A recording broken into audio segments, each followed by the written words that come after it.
Hello everyone, welcome to IQRA IAS. Today, the various topics of discussion that we are having are listed here. Just wait for a second, I'll just check the audio is perfect.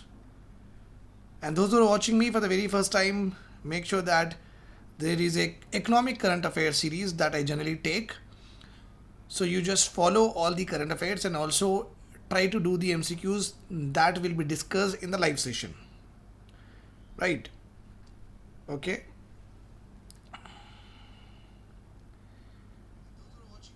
Yeah.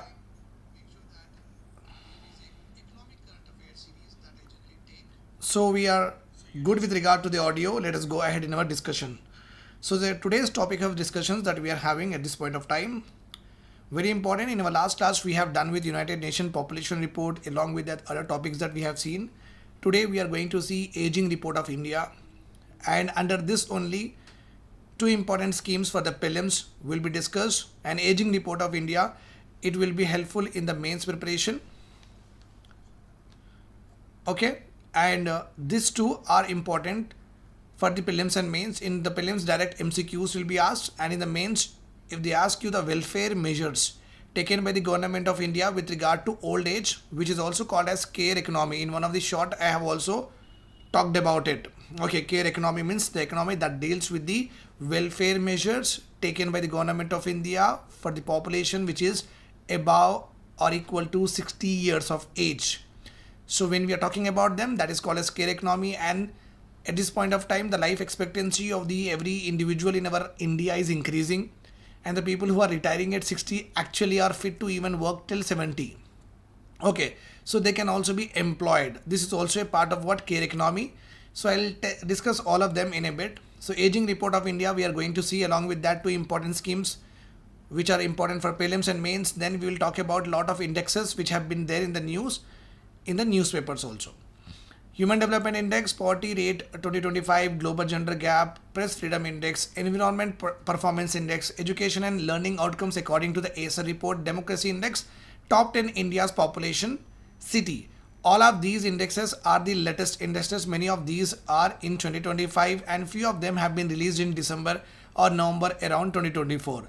So whatever the indexes that we are discussing, these are it. Means these are the latest one. There is no doubt about it. When we discuss them, you can directly prepare like this and go into the examination. Right. So let us start our discussion. And I have put a important MCQ in front of you. In the comment section, you can just give your answer. Which one of the following is incorrect in the Aging Report 2023? Directly questions will come in the examination. That's why it is important that you should be reading the reports. And when you are reading the report, it is also you can write in the mains examination in the form of what? Way forward. Way forward, like that there will be a area in the mains answer writing practice. So make sure that way forward you have to quote reports. If you're quoting the reports, okay, instead of way forward you can also put why India has to go for the care economy. Means you can also give introduction to this particular answer with the help of this particular report. Clear? Okay. So in the examination they can ask you sentences like this and ask you to find out which one of the following is correct or incorrect with regard to India Age Report 2023. Here are your options. This report is prepared jointly by UNFPA, United Nations Population, India and International Institute for Population Sciences. Okay. Only 29% of elderly receive pension, means those who are above 60 years, whatever the population that we are having, they in that out of 100%, only 29% receive pensions, whether it is Indira Gandhi National Old Age Pension Scheme or the state pension scheme. Just like in Telangana, we are having Asara pension scheme, right? So in your state also, you might be having a pension scheme which is directed towards old age population, right or wrong? But central government also implements a old age scheme which is implemented across the country. So with regard to that pension scheme, pension is given to secure livelihood. Livelihood is nothing but जीने के लिए कुछ पैसा दिया जाता है. That is only called as what? Livelihood. जीने के लिए means livelihood here. So in that a amount is given to them so that they can fulfill their monthly needs, which are very very minuscule. इतने कम है वो पैसे. You just be shocked to know that how much amount they will give to old age people to survive for complete month. You'll be shocked, obviously. So only 20, and in that also you can see how the dire state of our country and economy is there. Out of 100% of the old age we are able to give, the pension scheme is reaching only to 29%. Public insurance schemes like Pradhan Mantri Jan Arogya Yojana currently reach only 25% of the seniors, which is also a very bad state of statistic. Women who are more likely to live longer, according to our India's life expectancy, women lives longer than men. Life expectancy is nothing but how many years you will live in our country. That is called as what? Life expectancy. Remember this point here. Okay, women who are more likely to live longer faces very compounded vulnerabilities, making up to 71% of reported elder abuse victims. So you might have seen on the YouTube and Instagram, their viral videos are there where the elders have been beaten by the wives or the sister-in-laws whatsoever. So you have seen the videos also. It means what? The elderly in our country are being abused because at this age they are gonna be burden on the nuclear families, okay, on the couples. So which one of the following is true, which one of the following is incorrect? According to that, 4 statements are given. One is wrong here. You please find out. If you know it, write in the comment section.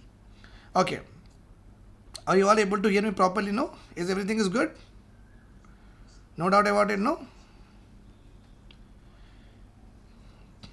Yes, you can just put a hi or hello or whatever you want to put, and or else you can put the direct answer. That will be fine. But we have to continue it with a very engaging way because this is the live classes, not the recorded one. You can easily have discussions, not exactly the discussions of whatever you're thinking, but with respect to what we are studying. Okay, chalo. India's aging report. Let us see.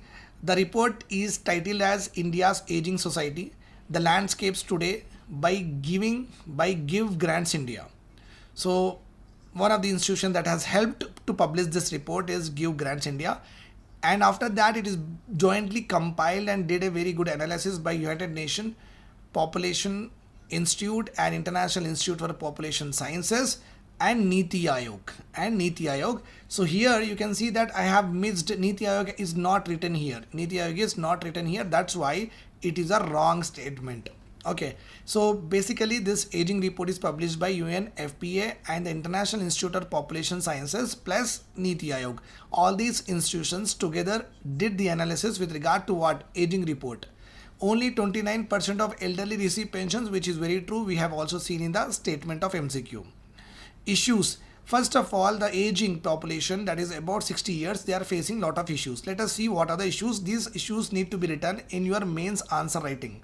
In the mains answer, you have to write this when we talk about care economy. When we talk about care economy, you have to start your discussion by giving some statistics. Obviously, whatever the amount of percentage of population of age old is there, who prepared that is your introduction.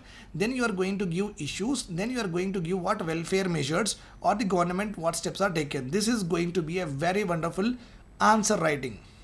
Okay, so traditional family based care structures. What is the issue? Traditional family based care structures, particularly in urban settings, are under strain. Means those care elderly homes or the elderly care, whatever the institutions which are run by NGOs, which are run by what I say is the government, they are under very much strain. Means they are not able to have that much of infrastructure with them, and lot of old age people are not actually given assistance from that particular institution. So whatever the family based care structures that we are having, okay, that are very much under strain. Population pressure is more on these institutions at this point of time, leaving aging adults to fend for themselves with limited income. Now the problem here is the issue in this aging report. They said that the parents who are aged, okay, they do not have a alternative homes, they do not have a alternative care centers. Because of that, traditionally Indian youth or adult population traditionally keeps their parents in their home. Okay, so if I am earning like 50,000 per month, so I have to take care of wife. If she's earning, it is very good. I'm just telling a normal conservative Indian family. If I am the head of the family, if I am earning, I have to feed my wife and children, take care of their education, take care of the health, rent, ration, electricity, telecommunication, etc., so and so forth. Plus, I have to also take care of what?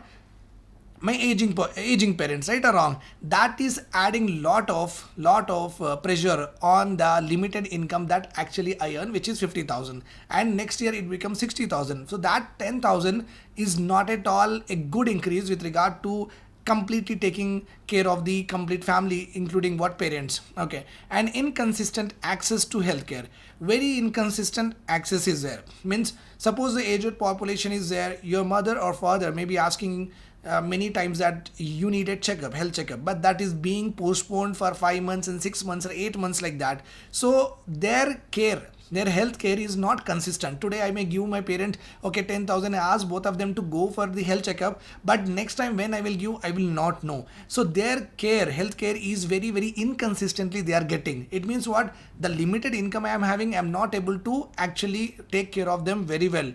And with regard, for that purpose only, government need to step in, right? Then they should, if they release my burden a little bit and take some of my expenditures with regard to the old age group that my parents are, then it will be a very, very well-off society, right?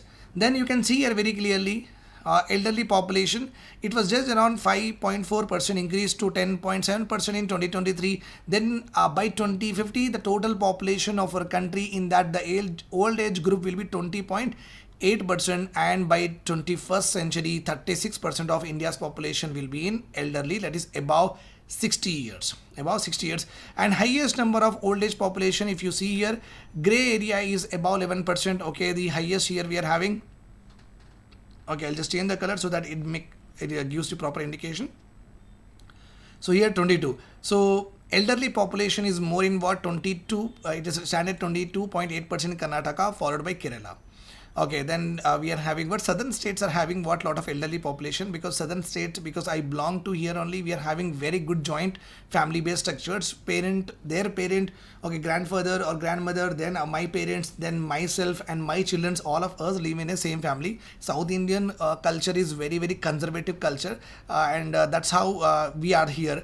And but if you see North India culture, if you are from the North India, obviously you are from North India, you can see that many of your bhai and the wife of him will not be staying with you, or maybe moving one city to another city for work, etc., so and so forth. So but in southern India it does not actually happen that way. First of all, in southern India the mindset of the population is what? Geographical immobility. It means what? We southern Indians will not go from here to here or here to here for work, etc., so and so forth. So geographical immobility is not there. Why it is not there? One of the important analysis here is the South Indian conservative family. In most of the family, the wife is not working. Most of the family, wife is not working. If wife is not getting transferred, the husband only goes out and come back. That's all. But in northern India, both of them are working. That's why it is easy for them to shift to a particular location, because each other will able to support. This is one of the reasons why you are seeing that old age population is more in what? Southern India.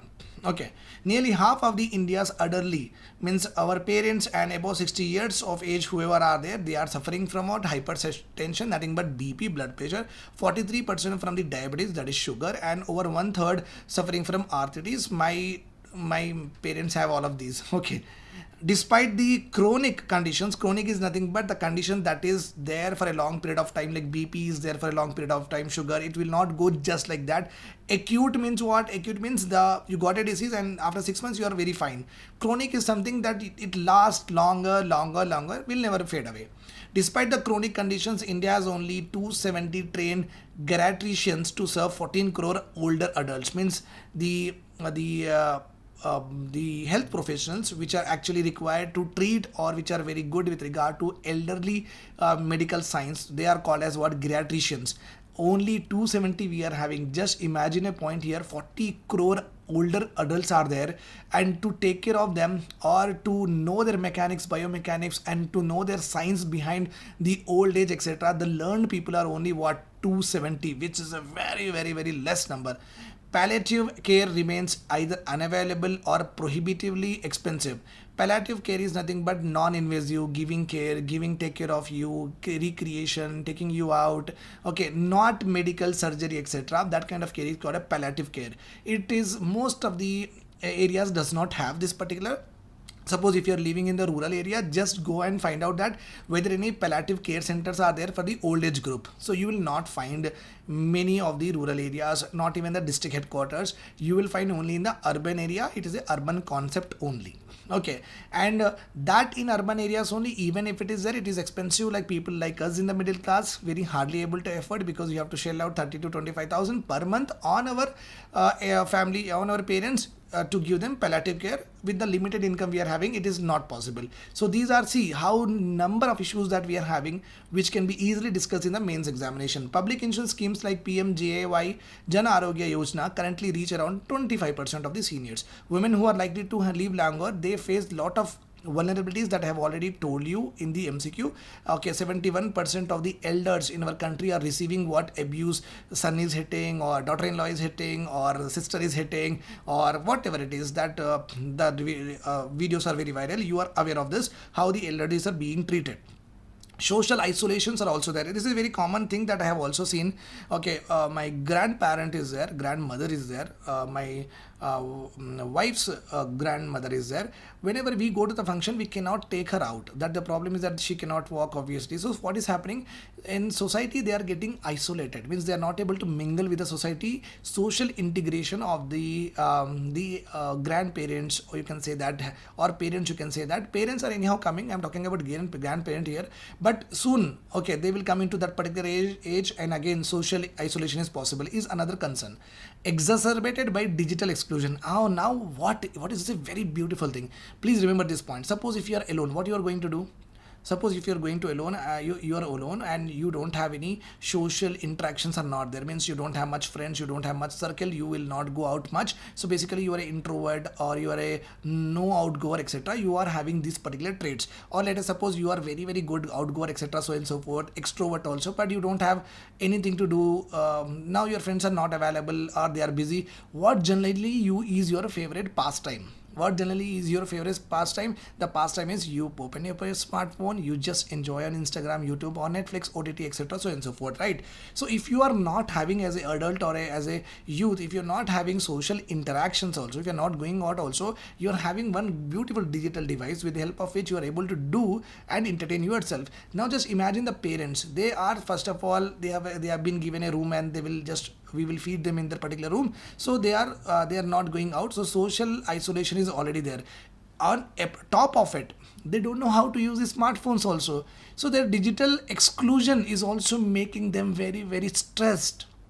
Okay, just like if we don't go out, if we don't meet our friends, we'll take up what laptop or mobile phone and enjoy things on it.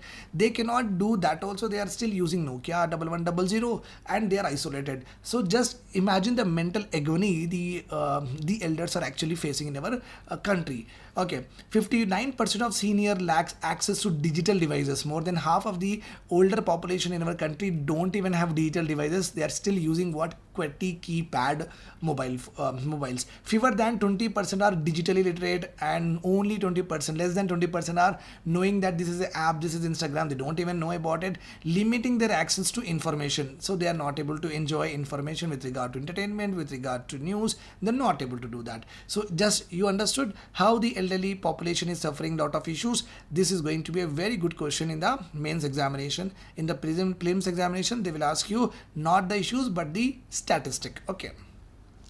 Infrastructure for elder care remains minimal. Obviously, this is very true, because in Hyderabad, we are having Hyderabad Metro Rail. So if an elderly population, elderly group or elderly person want to go with the metro, because obviously he will save money on it. So, but the lifts are not working, elevators are not there, escalators are not working. So he cannot be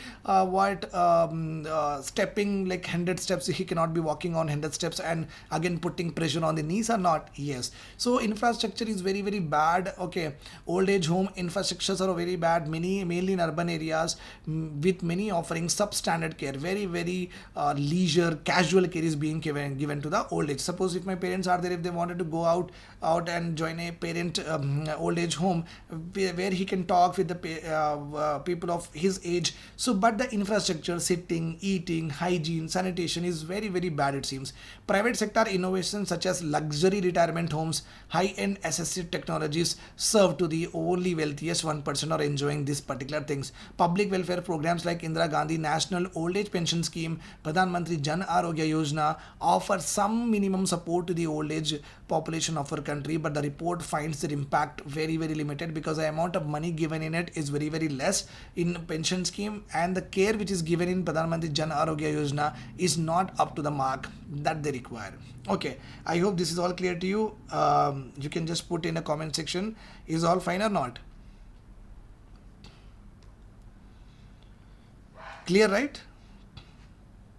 All of you, please just ping me or write something on the chat so that we will have little bit of engagement.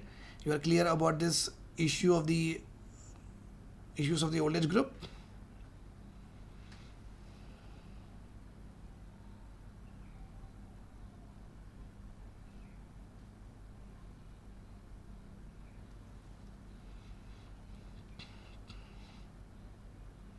Chalo.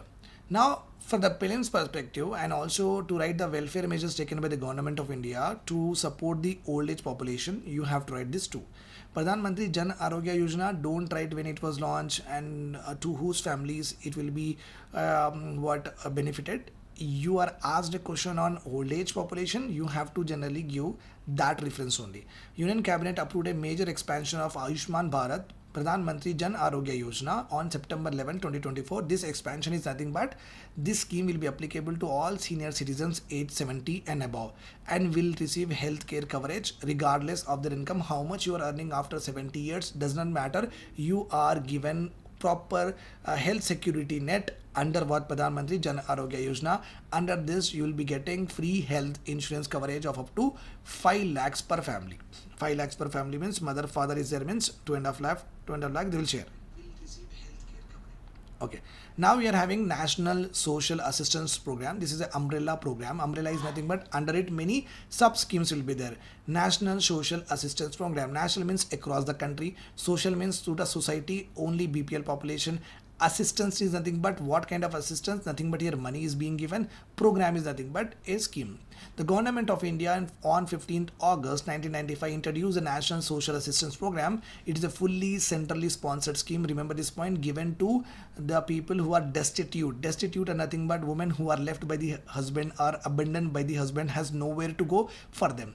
Defined as any person who has little or no regular means of subsistence. If you are living on a footpath, or if you have nowhere to go, if you are sonless or daughterless, and if you have nobody in the world, for them also it will be, and the people who are having no source of income, okay, from any kind of family members, okay, are identified by the states and UTs. So it is the states and UTs will identify these kind of people, and under this after identification this scheme will be applicable. NSAP is being administered by Ministry of Rural Development. This is a very important point. Please remember this. Indira Gandhi National Old Age Pension Scheme. Here, as I have told you, that NSAP, National Social Assistance Program, it is an umbrella scheme. It means what? It has many sub schemes. If I talk about what are the other ones, means Indira Gandhi Old Age Pension Scheme is there. Then Widow Pension Scheme is there. It is only for the widows. It is for the old age. Then disabled pension scheme is there. Then Annapurna scheme is there. National Family Benefit scheme is there. All these schemes are a part of National Social Assistance Program. I hope this is clear to you. That's why it is called as a umbrella scheme. This program is being implemented both in rural and urban areas. Under this scheme, PPL population aged 60 years or above are entitled a monthly pension of 200 rupees up to 79 years of age and 500 rupees thereafter. Just imagine that they should be living on 200 rupees per month. Is it what the government is offering them between 60 to 79 years? And after 79 years, it will be increased to 500. Is it the amount of assistance that they should be getting? Absolutely bad, right? Yeah. What I understand with regard to this is the political will is not there here. Political will is nothing but if government gives something for the youth and adult, they come out and vote. Okay, if government gives something to the age-old population, they anyhow cannot come out and vote. So if they are not coming to the vote, they are not a part of what? Voter group. If they are not a part of voter group, they cannot influence the election. If they are not able to influence the election, then what is the use of giving any kind of good assistance or welfare measures to this population, right or wrong? So here political will is completely lacking because of what? Their own self-interest. Okay, yes. The NITI Aayog has new report on medium enterprises policy. May 2025, this report has released. NITI Aayog released a report titled Designing a Policy for Medium Enterprises, focusing on structural issues, okay, which is there with regard to medium enterprises of our country, untapped potentials within micro, small and medium enterprises. Remember this point, 3 to 4 current affairs I have been taking from IQRA IAS weekly monthly magazine. So the magazine is very, very good. Okay, so please go to the magazine. It's have prelims and mains coverage. So do with me also. You are getting 3 to 4 current affairs from the last week, because weekly magazine is there. So I will be taking some current affairs of the last week and some current affairs of present, like yesterday, today, whenever we are conducting the class till then. Okay, the report proposes tailored is nothing but different sector, a different policy, tailored policy intervention to support medium enterprises, a segment often overlooked in policy narratives despite its disproportionate contribution to exports and employment. Okay, so very see MSME sector, you see the importance of it. Share in GDP is 29%. Share in export is 40%, employment contribution 60%. Now they are doing so good to the economy and to the employment and to the society, but they are not able to thrive in our country. What is the problem? They are not able to flourish in our country. What is the problem? That is what the report is saying. Okay, micro enterprises, if you see, they are 97%, means small, very less investment. Small enterprises, okay, are 2.7. Medium enterprises are only 0.3, and despite being only 0.3% MSMEs, medium enterprises contribute 40% of total MSME for exports. Means out of 40% exports coming from all of this, medium enterprises are contributing 40%. They are only 0.3% in the total MSME, but contributing 40% of exports. It means this 0.3% of medium enterprises in our country are actually influencing lot of exports. So a dedicated policy should be there for the micro, for the small, for the medium. Then only we don't talk about here large enterprises which are having more than 200 crore rupees of investment. Okay, the name itself is MSME, micro, small and medium enterprises. I hope you are clear with it. Okay, chalo. Now, so this is the you can go to IQRA IAS. Okay, then you go to the content section, then you are having what weekly updates will be there. So like this you will get in the IQRA IAS website. Go and download the weekly current affairs, monthly current affairs. There are free test portals are also there. One more important point is foundation core for UPSC 2025-2026 has been has started. You can be a part of it. It's very high qualitative, led by Ojha sir, so you can be a part of it. And NCERT plus foundation course is also available, which makes your preparation even more better. Okay, now let us talk about human development index. Okay, see, we are all human being. What is the meaning of development here? Development is nothing but when you are having any skills, means you are able to do something for your livelihood. Then how is your health? How is your health? How is your social status? Okay, means development is basically physical and mental well-being. Development of individual is basically physical and mental well-being. Physical well-being, nothing but growth. Growth is possible when you intake food. This can be possible when you earn. When you want to earn, you need to have what skill? You need to have what education? You need to have what training? So if you are having any of this, then you will be having what physical development is possible. Again, mental development is also there. Mental development is something but how in society you will be treated as like lower caste, like that. How in society you will be given opportunity to succeed, like women is not given here. How in society a particular infrastructure is being developed that helps the people to actually fulfill their aspirations. So this is called as development. So human development is development with regard to physical and mental well-being. So on the lines of it, Human Development Index 2025 has been published. Okay, clear? The Human Development Index published by United Nations Development Program have the indicators like, remember this point, jhoot mat boliye. Like L means life expectancy, I means income, or E hai education. E hai education, right? So Human Development Index published by United Nations Development Program, ये 3 indicators के ऊपर अपने को काम करते हैं. Okay, they will actually give the ranking. Apna rank, the latest rank that we are having, HDI 2025 is 130 out of 193 countries, which is always we are 130 to 140 we are ranging, so it's not a so clapping thing ऐसा कुछ नहीं है. HDI score is from 0 to 1 is a scale of the HDI basically, and they will be using 3 decimals because there should not be overlapping of ranking with regard to the countries. 0.685 is our score in HDI, and that's how we are a part of medium human development category. Medium human development category. This report is first published in the year 1990.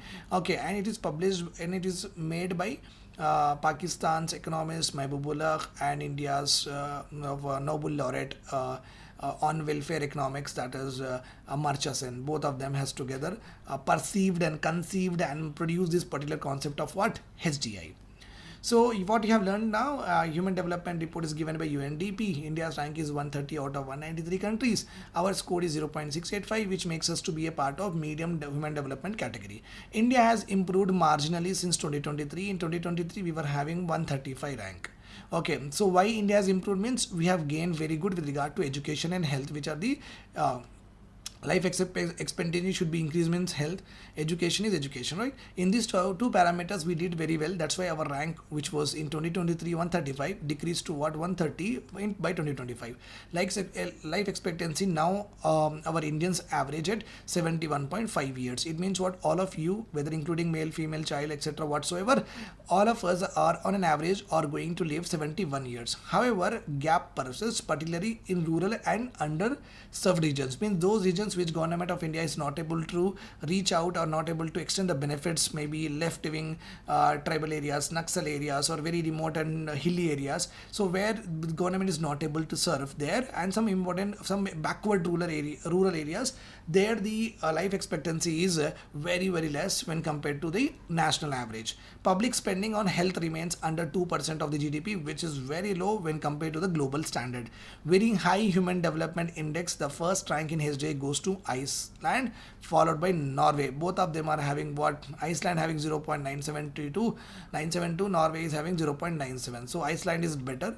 Okay, the first ranker, and Norway is the second ranker. The last country, the country which is at the bottom of HDI ranking is Sudan, South Sudan. Remember this point. Okay, yes. Now, where does India stand? On the other hand, India shows steadily upward movement with regard to HDI. This is a very important question because in the mains examination, they have given us HDI. Remember this point. Whenever they come across social sector, human development, okay, then HDI you have to discuss in your examination.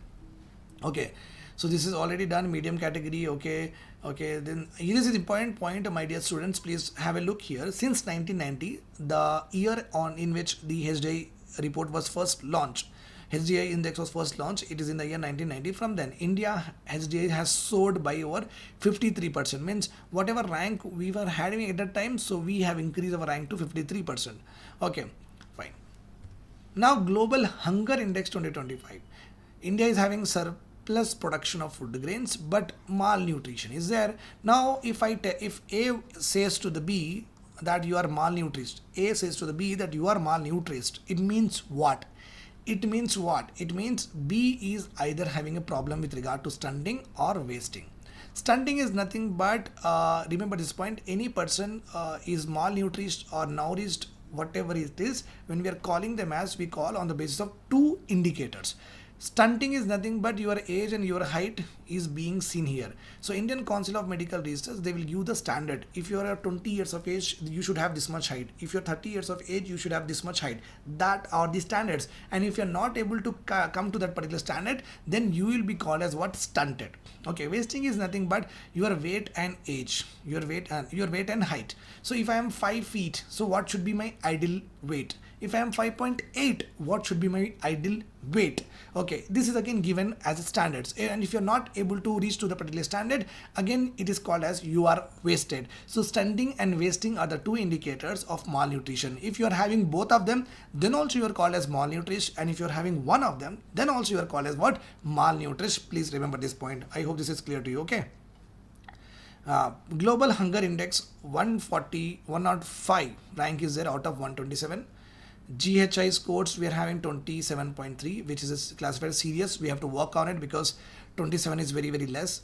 Child wasting 18.7% of the Indian population, Indian children does not have a good weight with respect to their height, so child wasting is 18.7%, stunting under 5 is 35.5%, so it is also very bad. Critics of index argue that this index ignores government schemes and local interventions like Poshan Abhiyan, Anganwadi centers, ICDS, etc. This index does not take care about the various health infrastructure government of India has established in order to make the malnutrition go away from our country. However, domestic survey like National Family Health Survey 5 corroborate high levels of malnutrition whatsoever. It is our National Family Health Survey and also the Global Hunger Index. Both of them are having the same opinion, saying that India is suffering from high levels of malnutrition. India is suffering from high levels of malnutrition. Programs such as PM Poshan, Integrated Child Development Scheme exist, but implementation varies drastically across the states. They are not implemented properly. That is the reason you are also saying good amount of wasting and stunning. State-wise decline.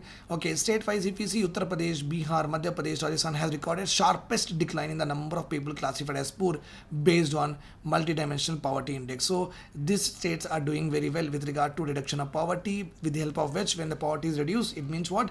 Income is increased. When income is increased, then you can able to afford good food for the children and for the childs. Then poverty rate 2025, poverty is declining but with growing inequality. With growing what? Inequality. Remember this point. Means just imagine a point here. You and your what I say is a relative is there. Relative. Just imagine you are there, your family, and your relative family is there. Now your relative family is there. No, they are not having. They are considered. They are poor. Nothing but for education also they will take loan. For health also they are not able to go to the health and get the checkup done or treatment done. So they are poor and you are a good one. You are well-off family. Now over the years what happened? They became better. Means they're able to fulfill their education needs, health needs. They're able to eat well. Ration is good. Electricity they are able to pay. They are okay. They have little bit got from the poor to they became what? Normal, decent standard of living they have come. But what happened to your life? You became Ambani. You became what? Ambani. It means what? The inequality means your family and their family, though they got away out of poverty, but in the same time you got so big. So inequalities are increasing. Though poverty is declining, inequalities are increasing. That is how you have to understand. Economic growth has led to steady decline in absolute poverty is nothing but the people who are unable to fulfill their basic necessities. They all come under absolute poverty. We also call this as head count ratio. Economic growth has led to steady decline because as our GDP is growing, so decline of poverty happened, but inequality is becoming a very very bigger problem in our country because as you all know that there is one report called as Oxfam World Inequality Report. In that one Oxfam Inequality Report, we have seen that 1% of India's population is holding 22% of India's wealth, whether it is land, whether it is fixed deposit, whether it is gold, whether it is money, etc. Means 1% of India's population is having 22% of the India's national wealth, whereas 10% of India's population is having around 50% of India's national wealth. Just imagine how is the inequality in our country. Population under who are living just $2.15, nothing but $1 is 80 rupees, 80 into 2 is 160, then 160, just imagine 170 rupees. So the population who are living less than 170 or 180 rupees per day is around 2.3%. Rural poverty is 11.4%. Urban poverty is 5.7%. Multidimensional poverty is around 11.3% of the India's population faces deprivations in health, education and living standards. Multidimensional poverty is considered on 12 indicators which I will be getting. So remember this point here. This is the global that's UNDP published multidimensional poverty index. It is having what 10 indicators only, not these indicators 1 2 3 4 5 6 7 8 9 10. So 2 here 6 here, these are the 10 indicators, whereas NITI Aayog published multidimensional poverty indicators are what 12. We are having here 12. So 2 extra we are included here. The 2 extra here is maternal health we have included. Okay, how is the mother health and bank account? How much population of our country is having what? a bank account.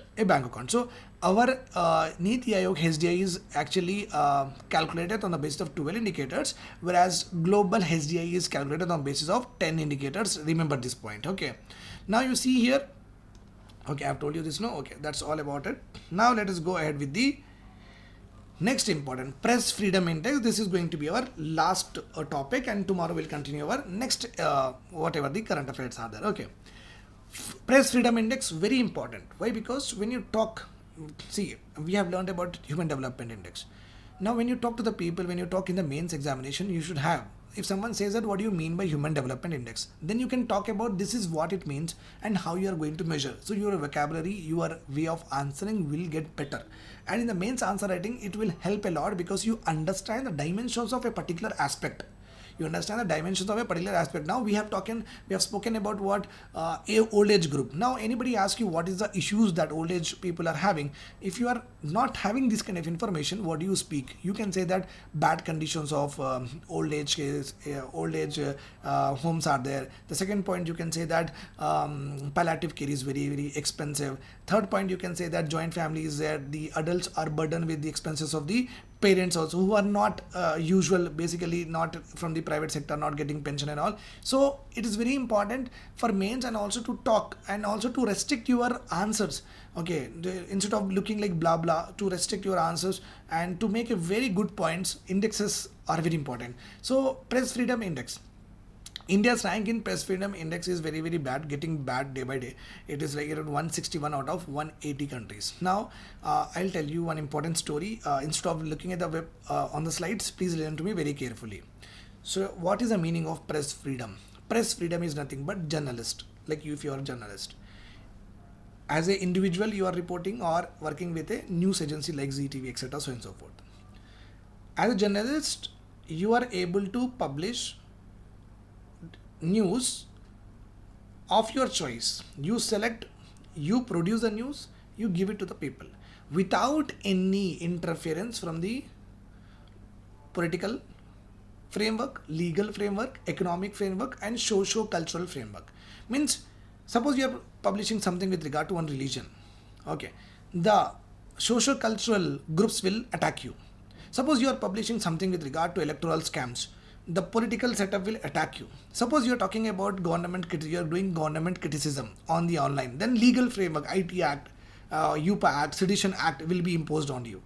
Okay, suppose you are exposing a scam, then economic framework will not allow you to do anti-money laundering. So basically what happens is, it is the ability of a journalist to publish news of his choice independent of these any threats, and should be not having any kind of physical threat or a mental agony. Then it is called as what? That country is having what? Press freedom is there. So basically this press freedom is published by Reporters Without Borders. Reporters Without Borders. This is an international news agency that publishes press freedom index. Is basically compare one country with other country, and all the countries are being compared on the 5 indicators. One is political context. Second one is legal framework, economic, social, that I have told you, and safety of that particular individual. So if these 5 indicators are given lot of importance, okay, and are very elaborated and does not have restrictions with regard to the freedom of press, then that country will be given what? More score. So basically here we are having 0 to 100 score is there. 0 is what? Worst, the country which is worst, the country which is having worst press freedom index. If you are getting 100 score, it means the country which is having highest press freedom is there. It means you publish whatever you want to do. Government restrictions will be very, very less. Legal framework will be very, very less. There won't be any much problem to you. That is called as what? Press freedom index. India's rank is 161. Why? Because under this press freedom index, they have found that India is using, means government is using sedition laws, UPA laws, anti-money laundering laws against journalists. India leads in the world in the internet shutdowns again 2025. In 2025, lot of internet shutdown happened, as you know that. So internet is a medium of what? Opinionating. Internet is a medium of criticizing. Internet is a medium of what? Information. Like we are having lot of, okay, Ravish Kumar is there, and you are having, I don't know exactly who else are there, but lot of individual journalists are also there coming. So if the internet shut down, they will go nowhere, right? But they are doing what? They are doing what?